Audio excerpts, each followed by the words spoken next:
Bienvenidos. Nos encontramos en esta ocasión con el doctor Víctor Penchazade, quien es uno de los genetistas argentinos más reconocidos a nivel mundial por ser uno de los creadores del índice de abuelidad. Es profesor del Departamento de Ciencias de la Salud de la Universidad Nacional de La Matanza en Buenos Aires. Es presidente de la Red Latinoamericana y del Caribe de Bioética de la UNESCO.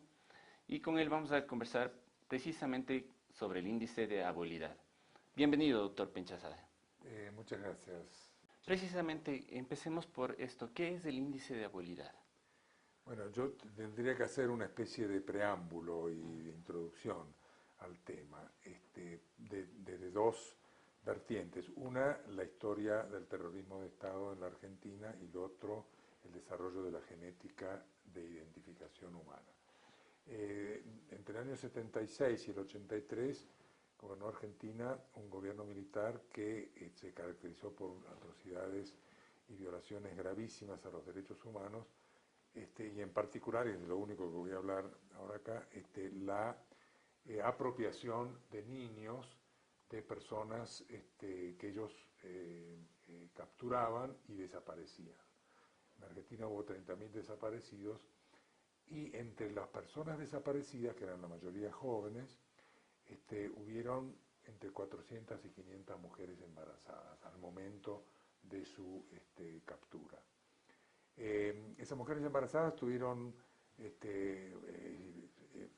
todos los desaparecidos, antes de desaparecer, eran trasladados a campos de detención clandestinos, que no se conocían, secretos. Hubo como 350 de esos campos de detención, centros de detención. En varios de esos centros de detención habilitaron la posibilidad de tener partos. El más desgraciado de todos ellos fue el de la Escuela de Mecánica de la Armada, que es de la Marina Argentina, donde pasaron y desaparecieron por lo menos 5.000 personas.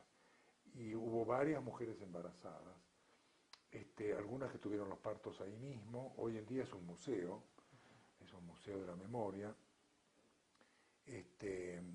Y entonces, ¿qué pasó? En esa época es donde se forma la Asociación de Madres de Plaza de Mayo, y muy enseguida se formó una asociación de abuelas de Plaza de Mayo, que eran madres también de desaparecidos, pero que tenían la característica de que sabían de que o su hija o su nuera estaba embarazada al momento de la desaparición, y entonces se pusieron como objetivo la búsqueda de sus nietos. Esos bebés fueron apropiados por el establishment de la dictadura, ya sea amigos de los militares o los militares mismos o gente vinculada a la represión. En ese momento, y estamos hablando de los finales de la década de los 70 probablemente, la manera de identificar al ser humano todavía no se hacía por ADN, como se hace hoy en día. Se hacía de una forma mucho más artesanal y más compleja, y no tan, digamos, con la certeza que se tiene hoy en día con el ADN. Y tampoco se podían hacer bancos de datos, porque la manera como se hacía la identificación humana era por productos de los genes, pero no de los genes mismos. Y esos productos se degradan, de enzimas, proteínas plasmáticas, antígenos de glóbulos rojos o de glóbulos blancos, en fin. Entonces, pero en ese entonces ya existía la manera de hacer las pruebas de paternidad. Las pruebas de paternidad tienen una historia muy larga, y en ese momento, en el momento en que las abuelas se ponen a pensar, bueno, ¿cómo vamos a hacer para identificar a nuestros nietos cuando retorne la democracia? Porque eso todavía era dictadura. Requería ir a ver cuál era la tecnología que se estaba empleando en ese momento. Y esa tecnología, vuelvo a decir, se basaba en productos de los genes, que se analizaba la sangre. Y las pruebas de paternidad, de esta manera, tenían una certeza muy grande. Tan es así que, bueno, que formaban la base de muchas de las demandas en la justicia civil en todos los países, de quienes no querían hacerse cargo de su paternidad, etcétera, etcétera. Entonces, pero no había ninguna experiencia de hacer identificación humana genética sin que estuvieran los padres, la primera línea de ancestría. Y lo que las abuelas podían aportar era el nivel de abuelos, claro, la generación pasada, previa, porque los padres estaban desaparecidos. Entonces, abreviando, llega el gobierno democrático, después que los militares hicieron desastres en el país y fuera del país, en fin, fue algo abominable, pero una de las primeras acciones del gobierno democrático del presidente Alfonsín en ese momento, en diciembre del 83, fue crear una Comisión Nacional por la Desaparición de las Personas, que investigó durante varios meses y presentó como un reclamo al gobierno digamos, del tema de las desapariciones de los niños, y que la apropiación y la supresión de identidad es un crimen de lesa humanidad, entonces que había que investigarlo, etcétera, etcétera, pero la Argentina no tenía capacidad técnica o científica para abordar esta temática. Entonces se le pidió ayuda a la Asociación Norteamericana para el Avance de las Ciencias, que tenía una comisión de derechos humanos, en fin, y lo cierto es que en ese momento yo estaba exilado, yo trabajaba en Nueva York, en Estados Unidos, y antes ya, previamente al ascenso del gobierno democrático, ya las abuelas de Plaza de Mayo se habían acercado a verme. Ellas venían mucho a Nueva York y a Washington por las denuncias que hacían a la OEA y a Naciones Unidas, y me trajeron este tema como problema. Bueno, ¿cómo vamos a hacer para identificar a nuestros nietos? ¿Cómo no nos vamos a equivocar? Bueno, entonces, muy pronto se armó en Estados Unidos un grupo de trabajo del que formé parte, pero fue liderado por la doctora Mary Claire King, una genetista muy progresista de Berkeley, en California, y en pocos meses, ya prácticamente coincidiendo con las elecciones que dieron por resultado el retorno a la democracia, se creó lo que llamamos índice de abuelidad, que vendría a ser, para que la gente lo entienda más fácil, es el índice de paternidad adaptado a la ausencia de la generación de los padres. Es decir, los índices quiere decir la probabilidad de establecer una filiación, de que una persona en particular sea hijo de tal progenitor. Eso depende del estudio de marcadores genéticos, que en su momento se basaba, como dije, en los productos de los genes, pero claro, la coincidencia, es decir, la coincidencia que pueda tener los marcadores genéticos de un caso problema de identidad desconocida con alguien que puede ser un progenitor o un abuelo, eso hay que medirlo probabilísticamente, porque hay muchos, digamos, se puede coincidir en algún que otro marcador y no implicar una relación de parentesco. Entonces, y viceversa, hay marcadores que directamente excluyen un parentesco, simplemente porque el niño en este caso no tiene ninguno de los marcadores que tiene ni el padre ni la madre. En este caso hubo que reformular este estudio estadístico probabilístico para llegar a un índice ya no de paternidad sino de abuelidad. Y el índice de abuelidad es una fórmula estadística, es una fórmula probabilística que establece, ya para el caso nuestro que estamos hablando, cuál es la probabilidad. Tenemos un niño que no sabemos su identidad, o que estamos investigando su identidad.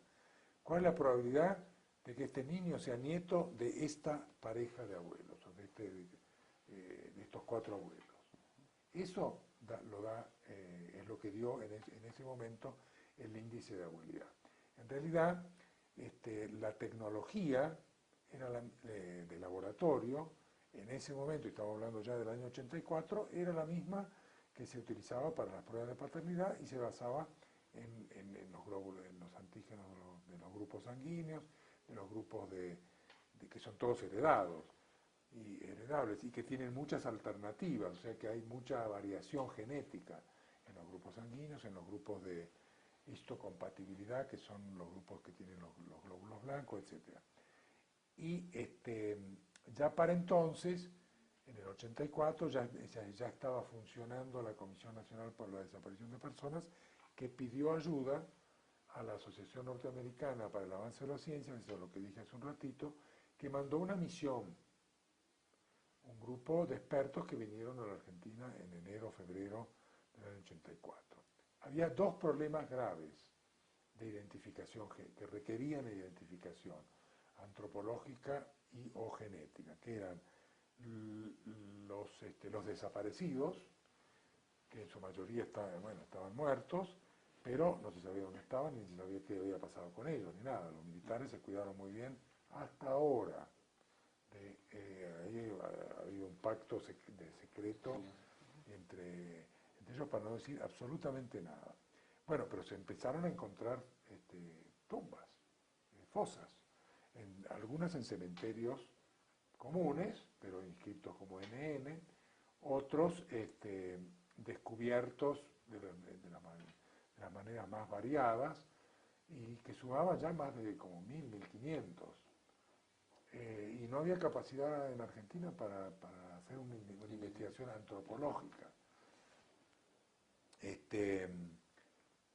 Entonces, esto más el caso que conté de los cerca de 300 o 400 niños que fueron apropiados, entonces vino una misión de Estados Unidos, encabezada para la parte de antropología forense, el doctor Clyde Snow, que fue un legendario, una de las autoridades máximas de la antropología forense, y para la identificación de los niños en base al índice de abuelidad vino Mary Claire King.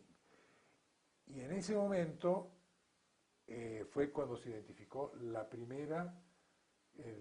primer caso, que fue una niña, que en ese momento tenía 6 años, 7 años, y que había sido apropiada cuando hicieron un operativo en la casa, secuestran a los padres que desaparecen, y a esta niña, que tenía en ese momento 1 año y medio, se la apropia uno de los que participó en ese operativo, uno de los represores. Bueno, la historia de cómo llegaron a sospechar las abuelas, porque las abuelas montaron prácticamente, cuando digo las abuelas me refiero a la Asociación de Abuelas Plaza de Mayo, las abuelas durante los años que precedieron al retorno a la democracia, ellas ya estaban muy activas, buscando datos, buscando, una de las fuentes de información fueron certificados de nacimiento apócrifos, firmados por médicos que ya se sabía que estaban trabajando para la represión. O, por ejemplo, partos domiciliarios. En Buenos Aires no existen los partos domiciliarios, casi no existen, o sea que era muy raro. Y todos firmados por los mismos, los certificados de nacimiento, por un grupo de médicos que ya estaban. Entonces, esto era una de las maneras como se empezaba a sospechar. También denuncias anónimas. Estos partos tuvieron testigos. Algunos se hicieron en el hospital militar, otros se hicieron en un destacamento de Campo de Mayo, una barraca militar, y otros en la dependencia de la Marina, de la ESMA, de la Escuela de Mecánica de la Armada. Entonces, y más de uno fue denunciado en forma anónima, por enfermeras o por gente que estaba desaparecida en el establecimiento, pero que no todos fueron, es decir, hubo algunos sobrevivientes de los campos de detención. Entonces, en base a eso, bueno, las abuelas empezaban a sospechar. En su momento, al comienzo, y sobre todo cuando se dependía de esta tecnología que mencioné, que no se podía almacenar los datos, se hacía familia por familia, basada un poco en las sospechas o en los datos circunstanciales. Pero muy pronto, un par de años después, fue en el año 87, en el año 87 fue que se legitima por ley del Congreso un Banco Nacional de Datos Genéticos, porque ya se veía de que uno podía encontrar, buscar y encontrar desaparecidos, pero no saber exactamente o no tener claves o datos que pudieran hacer sospechar de qué familia pudieran ser. Entonces, eso quiere decir, eso dio la pauta de que la manera de proceder tenía que ser crear un banco de datos, de marcadores genéticos, de las familias a quienes le faltaban, bueno, los hijos porque desaparecieron, pero que estaban buscando nietos, que tenían evidencias o sospechas de que habían ocurrido esos partos. Así que se arma la base de datos y a partir de entonces hasta ahora, que prácticamente coincidió con el hecho de que empezó a poder hacerse ADN para la identificación. Entonces la tecnología del ADN progresó muchísimo desde entonces hasta ahora. La base de datos genéticos que tiene este banco de datos genéticos son de unas 350 familias, unas 1500 muestras. Contra esas muestras se coteja todos los casos que aparecen. Al principio fueron niños, pero pasaron 30 años casi. O sea que hoy en día son todos jóvenes adultos que buscan su identidad, que sospechan, ya sea por maltrato en la familia de crianza, que fueron siempre, o en su mayoría, vinculados a la represión, o por gente que les haya dicho, no, vos no sos hijo biológico. Porque aparte le mentían a los hijos una vez que llegaban adolescentes y nunca le decían que eran adoptados.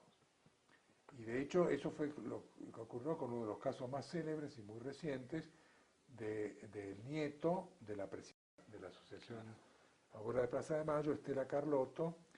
Ese muchacho, en algún momento, cuando cumplió 37 años, alguien, no sabemos muy bien quién, le dijo: vos no sos hijo de tus padres, vos fuiste adoptado. Bueno, por supuesto su primera reacción fue hablar con los padres de crianza y preguntarles.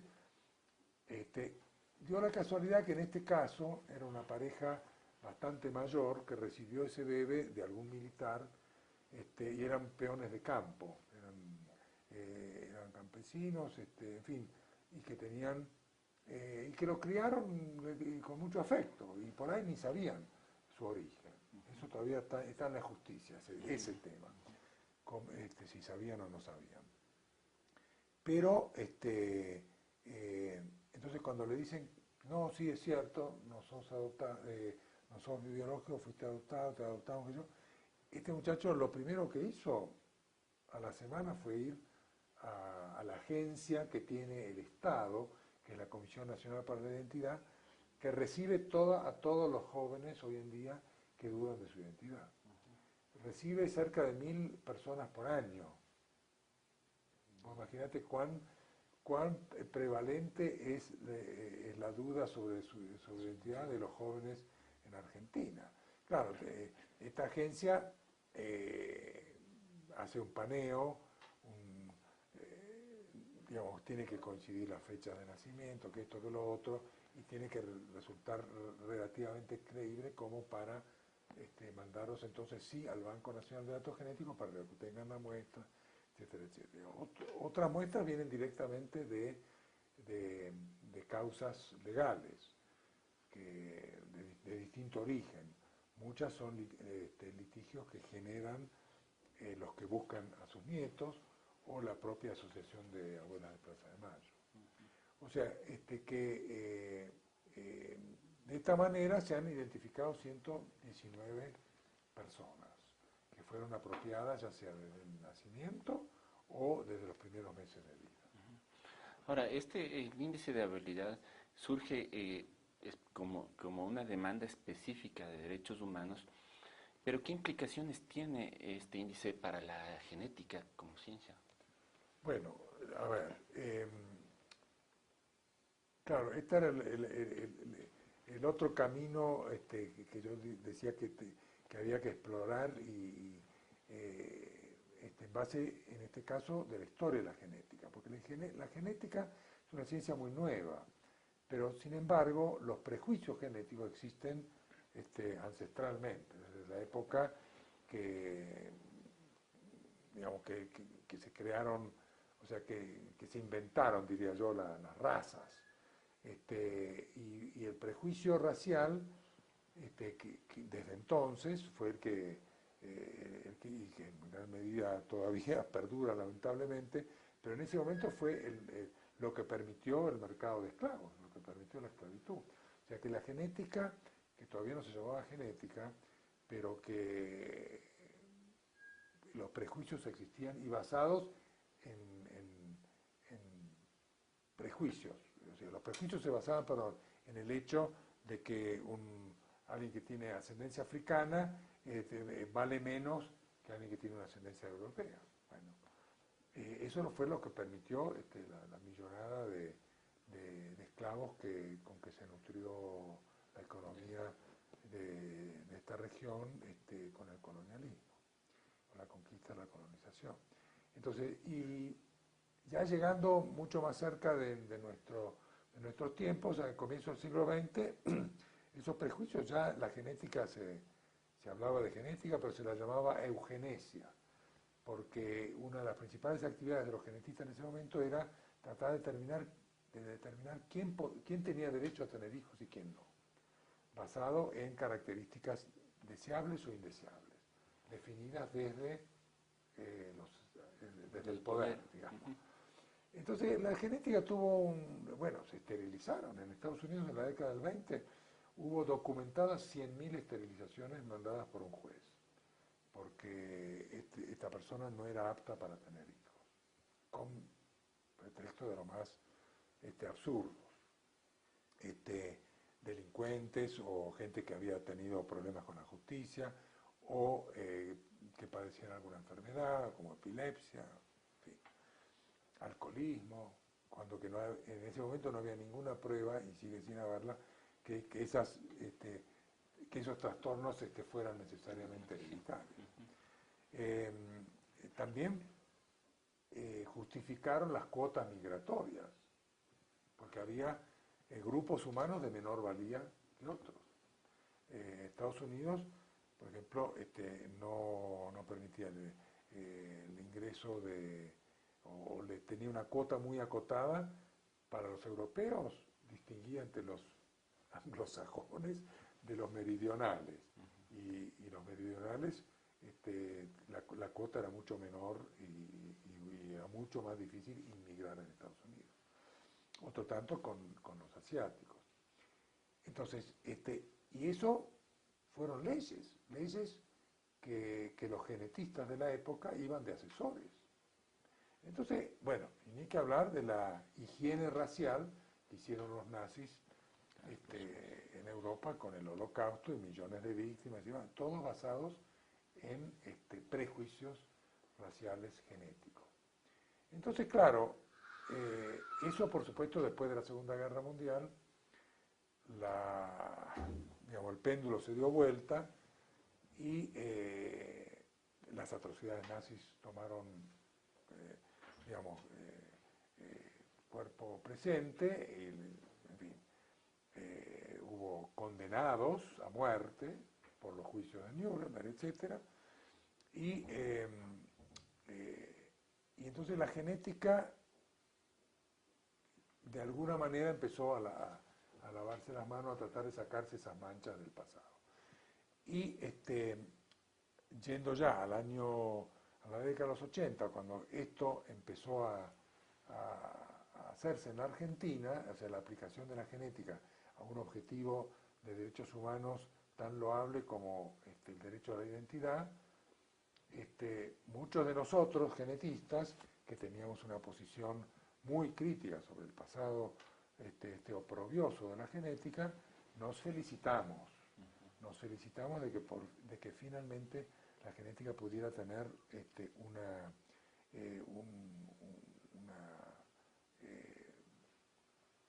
un desempeño en defensa de los derechos humanos.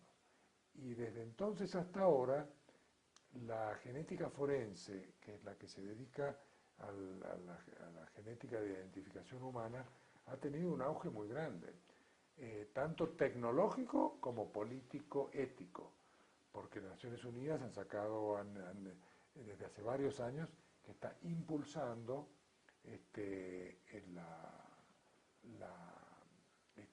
la genética forense como manera de proteger y hacer valer el derecho de identidad.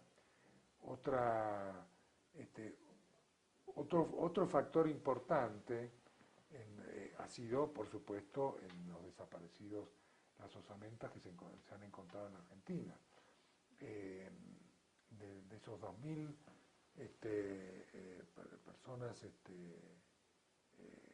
que se encontraron sus osamentas, la mitad prácticamente está identificada ya.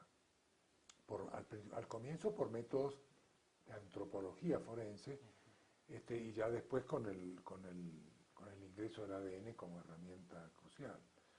Es decir, que la genética y los derechos humanos, en esto al menos, van juntas. Ahora, yo siempre digo que toda ciencia, la genética incluida, por supuesto que no es neutra, no existe ciencia neutra. Pero a la vez también depende para qué se usa, quién la usa, quién la genera y quién se apropia de ella. Este tema nos lleva inevitablemente a otro más complejo, que es el uso de la ciencia y los intereses que están detrás de ella. ¿Cuál es el deber ético de la ciencia? Y es más, ¿existe un deber ético en la ciencia? Bueno, por supuesto que existe un deber ético en la ciencia y por supuesto que lamentablemente la generación del conocimiento científico hoy en día está fundamentalmente en manos privadas. Y cuando está en manos de gobiernos, los gobiernos en general lo tercerizan a las manos privadas.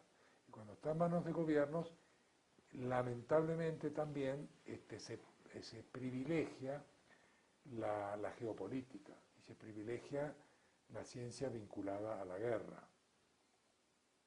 Entonces, yo pienso que eso no es ético.